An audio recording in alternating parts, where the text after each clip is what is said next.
Hello and welcome to ActiveNet Bytes. ActiveNet Bytes does one of two things. It introduces new buyers and suppliers to our event, which is on the 29th and 30th of March at Eastwood Hall in Nottingham.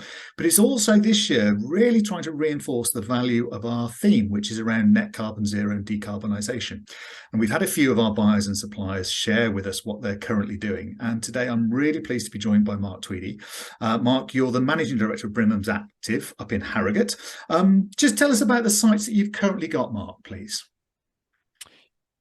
So we've got quite a mixed estate, really. We've got a number of leisure centres, conventional leisure centres, with gyms and pools. We've got a really lovely kind of old community swimming pool that's called Starbeck Bath, which is fantastic. Costs us a fortune to run, but the community love it. An old Victorian building. And we've got the Turkish Baths Harrogate as well, which is fairly unique for a leisure operator. It's quite iconic and pulls people from all around the country. We also operate a children's nursery as well in our estate. Okay, so you've got some real challenges then with the current cost of energy and the issues that we've all got around the cost of gas and electricity. So, but you've also got what sounds like a very forward-thinking and supportive authority. So they've done a lot of work and a lot of planning, which has created some great outcomes from you as an operator. Yeah, that's right, Dave. So Harrogate Borough Council, who we operate the leisure services for, we're a local authority trading company owned by the council. Their policy is to achieve net zero carbon emissions by 2038, which is really kind of bold and brave, great. So the council have also invested £45 million into refurbishing and rebuilding the leisure estate, and that is going to be completed by summer this year. That'll give us a brand new facility in Harrogate, our main site, which was the Hydro Harrogate, and will be the kind of the Harrogate Leisure and Wellbeing Centre when it's refurbished. That's a little over £10 million worth of refurbishment. We've got a brand new facility being built in Knaresborough to replace the existing leisure pool, and that'll be replaced with a pool and a gym with group exercise studios and sauna steam offer. So we're enhancing the offer there. And we've had a brand new swimming pool being built that's built and up and running now in Ripon, and that replaces our old Ripon Spa Baths. And that's going to be co-located with a dry site there, so we'll have combined gym, sports hall, group X facilities, etc. So what the council have done, they've added to that 45 million with just under £2 million worth of grant from the public sector decarbonisation scheme, and driven hard the kind of decarbonisation solutions across that investment package. So the Hydro and Knaresborough are going to be fully electric. Which is great, with all the various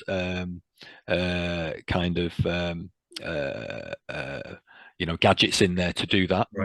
So solar panels, air source heat pumps, LED lighting, everything else. Excellent.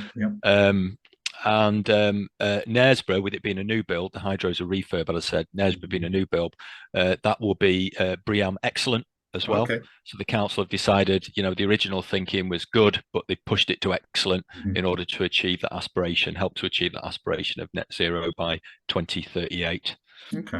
Well, that's pretty impressive and a lot of money. But I guess the investment is about the return on investment over time. It's around looking at the next 25 years and what potentially could happen to energy, which is fab. But I guess there must be stuff that your team is doing as well, the sort of the more smaller, chunky stuff that people can make a difference to. So what sort of things have you put in place operationally? Yeah, and before I answer that, just tracking back to return on investment and cost. At the moment, electricity is probably marginally higher than gas in terms of cost. So it's not going to give us a great deal of cost reduction in the short term, but obviously what it will do is almost half, for example, well, it will half the emissions at the Hydro and the same at Knaresborough. So this really is driving down emissions as opposed to cost at the moment. But hopefully, as there's some kind of recalibration of costs, and certainly if electricity becomes cheaper, it will pay off in the long run. And particularly where we've got those renewables and solar panels and LEDs, obviously that will help to reduce the electricity cost.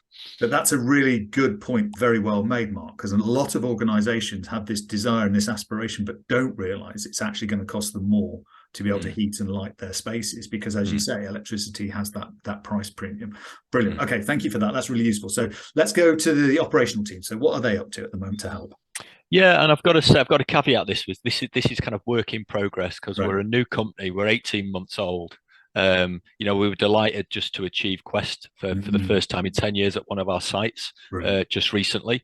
So we're following the kind of Quest environmental model really as a framework, and it is work in progress. So we're doing the kind of the conventional kind of stuff really.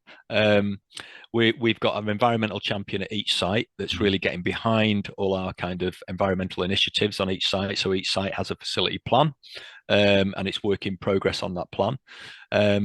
We've introduced recycling initiatives, which is probably fairly conventional across the industry at the moment. And Zogs are supporting that as well with our really nice kind of branded recycling bins and looking at recycling, plastics and goggles and things like that. So that's been quite a nice addition. And we've got some really good kind of media coverage around that, which is great. Working with the council, we've always encouraged our staff to use sustainable kind of transport, bike to work schemes. We've got a really good kind of electric vehicle purchase agreement, on salary sacrifice through the council as well, which is great. And we're trying to encourage that kind of sustainable transport with the customers. And on site, we've got EV charging points for cars and so on. And we'll have more of those with the new builds and the refurbs. In terms of gym equipment, we're seeking to recycle where we can. We're going for self-powered gym equipment where we can, and our provider is Technogym, and they've been really great, kind of working with that with us. We monitor very closely our energy consumption readings, and that's built into our contract as well. And we report that, and that's all automated, and that's reported back to the council and discussed with the council on a monthly basis, just to track and look at where we're going with that, to make sure that our custom and practice on site operationally is as it should be, really. What we're also doing at the moment is we're just about to lower our pool temperatures slightly. So we're doing a bit of kind of research across North Yorkshire where we're based, just to see what our partners are doing and see if we can get some collaboration around that. But I don't know what you think, but I think this is an opportunity for us now, particularly with the cost of energy and how important everybody thinks decarbonisation is. That it's a good opportunity to say, well, do we really need to run our pools at 29 degrees, or can we knock a degree or a degree and a half off that? I think we can. Obviously, it's going to be a big change for customers, but that will no doubt make a big difference to us. I'm very supportive of it, Mark. I think as a group of operators, we should get together and all agree that that's what we're going to do, because I think the customers are feeling our pain. They know exactly what we're going through. They're going through it at home. So yes, we should take that opportunity and look at other things. 20-minute swimming lessons, for example, and maybe even because the pool temperature isn't as warm as it was. So standing around, not doing anything makes all the difference. It's really interesting. I'm really pleased you're using that whole Quest guidance as well, because I think there's some really strong stuff in there that helps people just get to understand what it is they're trying to do and why they're doing it. So, and just to let you know, Mark, we've also got a relationship with Jog On at ActiveNet. So we're going to have some training shoes recycling bins at ActiveNet. So we're joining you with that recycling piece. So it should be really interesting if we get a whole load of hopefully clean old trainers donated as part of the event. So brilliant. Oh, fantastic. Yeah, well, I've just started wearing Vivo barefoot shoes, about 18 months ago. And I've just sent my first pair back, well used, to them to recycle. It's a really great principle. Love it. It's a really great principle.